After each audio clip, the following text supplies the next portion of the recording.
David Schwartz talks about banks and XRP's higher price. Let us talk about it in today's video and investigate further, guys, because this is quite interesting. First things first, Luna equal dead, Solana equal broken, Bitcoin equal slow, but Ethereum is too expensive, guys. XRP equal the answer to it all, right? To all of it. It sure seems that way. Let us talk about, because there seems to be some golden nuggets within this post from David Schwartz. First things first, from Crypto Airy. Lots of nuggets on Quora talking about XRP. Now this is very fascinating because higher price tend to correlate with higher liquidity, which means cheaper payments. So a higher priced asset is a better vehicle for payments, at least if you're targeting high value payments. Wait a minute. Whoa, what? So I don't know. I think this was from 5 years ago, as we can see right here. The question was, if banks were to adopt Ripple, which means they have to purchase XRP, would they not want to keep the market price of XRP low? If XRP is finite, i.e. cannot be mined, then wouldn't that hinder mainstream adoption? This is a very fascinating question, okay? But here comes David Schwartz replying to this exact post, guys, or question. Here was the CTO at Ripple's answer. No, the price of XRP you need to make $1 million payment will always be at least $1 million. The truth is precisely the opposite. Higher prices tend to correlate with higher liquidity, which means cheaper payments. Wait a minute. So let us slowly think about this, guys, because he states higher prices tend to correlate with higher liquidity, which means cheaper payments. Isn't that weird? Because this is why they want the most liquid asset out there, digital asset, XRP. Isn't this why Chris Larsen said whichever cryptocurrency, whichever digital asset has the most liquidity will be a long-term winner? And the higher liquidity you have tend to correlate with the higher price as well. Wow. But at the same time, isn't it the opposite, guys? Because with higher liquidity, you need a lot of money to move a certain price or asset, right? This is why there are certain projects out there that have the core developers hold a large amount of tokens, guys, right? They hold that large supply, so it's easier to move price up and manipulate price. But this is a very wow, that's interesting. Higher price tend to correlate with higher liquidity, which means cheaper payments. Imagine if you wanted to use Bitcoin as an intermediary currency to buy a house worth $1 million back when Bitcoin was priced at $100. In the process of trying to buy enough Bitcoin to buy the house, you would push the price up significantly. Like we just talked about, right? This is why a lot of people have what? I mean, not a lot, but certain projects in the crypto sphere hold a ton of their tokens, which means decentralized, guys, right? So they can move price easier and easily, with low liquidity. And with the recipient try to convert, and when the recipient try to convert those Bitcoins into their local currency, they'll push the price down significantly. So it's heavy volatility, guys, which means price manipulation.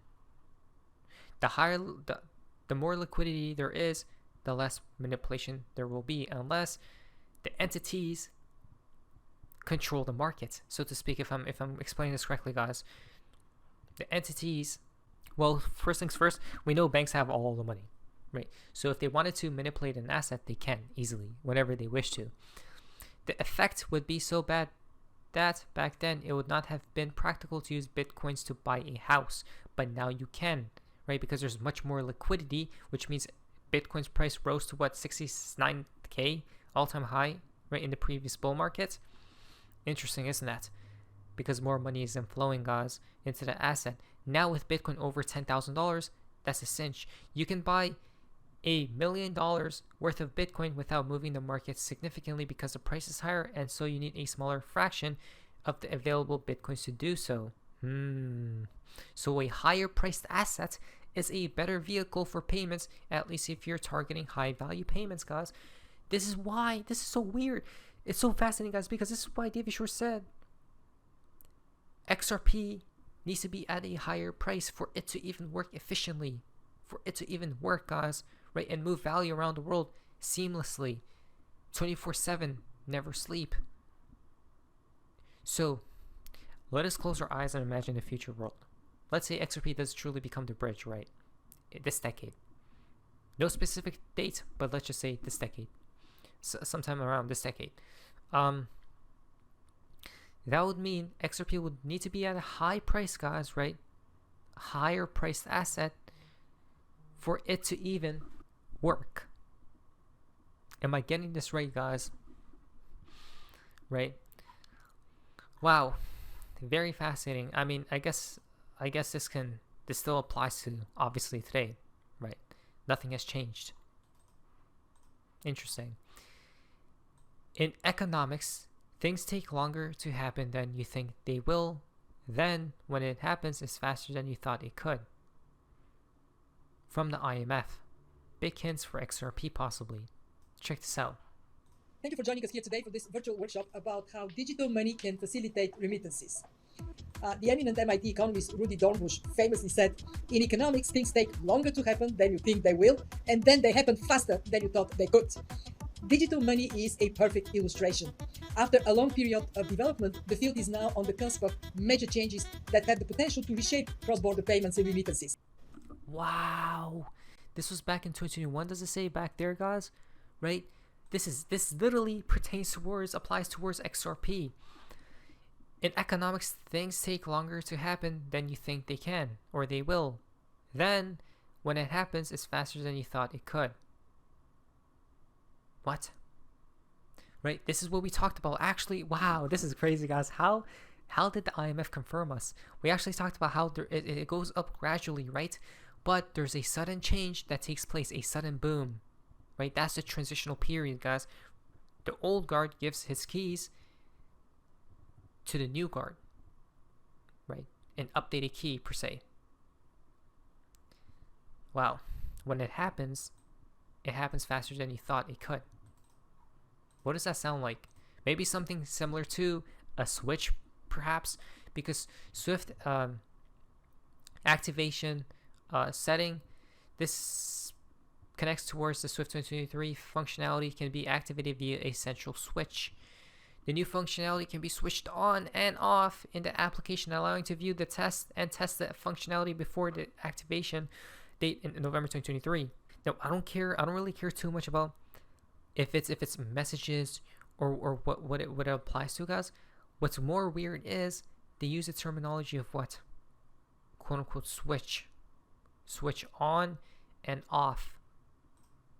Where else have we heard the same terminology being used before? There's one location specifically, you guessed it, the XRP community, more niche XRP riddlers have always used this term, switch, flip of the switch. This allows to test and finally activate the switch to generate, and then the switch as well right here. Interesting why they use the word switch, even Brad Garlinghouse did in this video. Isn't that weird? Ripple comes out, 24/7, 365 availability, transparency throughout the journey, low cost instant settlement. Ripple's Aaron Sears makes the case for crypto enabled payments in the latest crypto in 1 minute. Let's check this out. Be long-winded with my storytelling, but I feel I can pull it together today. Hi, my name is Aaron Sears, and this is Crypto in a Minute. So I'm the CFO, and it's my job to actually manage cash for my company, and part of that is actually moving money across borders. Today, the legacy solutions involve pre-funding accounts, using the legacy wire system that can take 3 to 5 days to settle, and an opaque system where the status of my payment is really not known during the course of its journey. All of this can be super expensive, especially when you talk about tying up that working capital in the pre-funded accounts and having a team of accountants to help top up those balances on a constant basis. With a crypto-powered solution, you have instant settlement, so there's no need to pre-fund. There is 24/7 availability, so wire cutoff times are a thing of the past. There's tremendous transparency, so you can monitor the status of your payment at any point in time. And all of this leads to a much lower cost and a much happier CFO. Come on, guys. Right? The IMF stated it right here. The managing director of the IMF, guys. Right? Things can be slow in the beginning, gradually rise, and then a sudden change occurs. Look what's been happening with the markets as we see. right? They couldn't introduce cryptocurrencies decades and decades and decades ago. They had to do it at a specific point in time, which was right when a recession took place, to lure the people in, right? Introduce cryptocurrencies so people get used to it slowly but surely.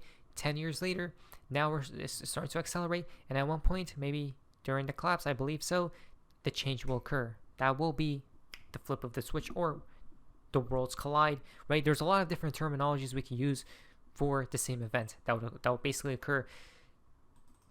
Updating, upgrading the current financial system into a new one, right? The snake eating itself up.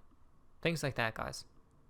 Not to mention, Ripple's partner, the Union Bank of the Philippines, has received regulatory approval to operate a crypto asset business. Don't you guys see where the world's heading towards, right?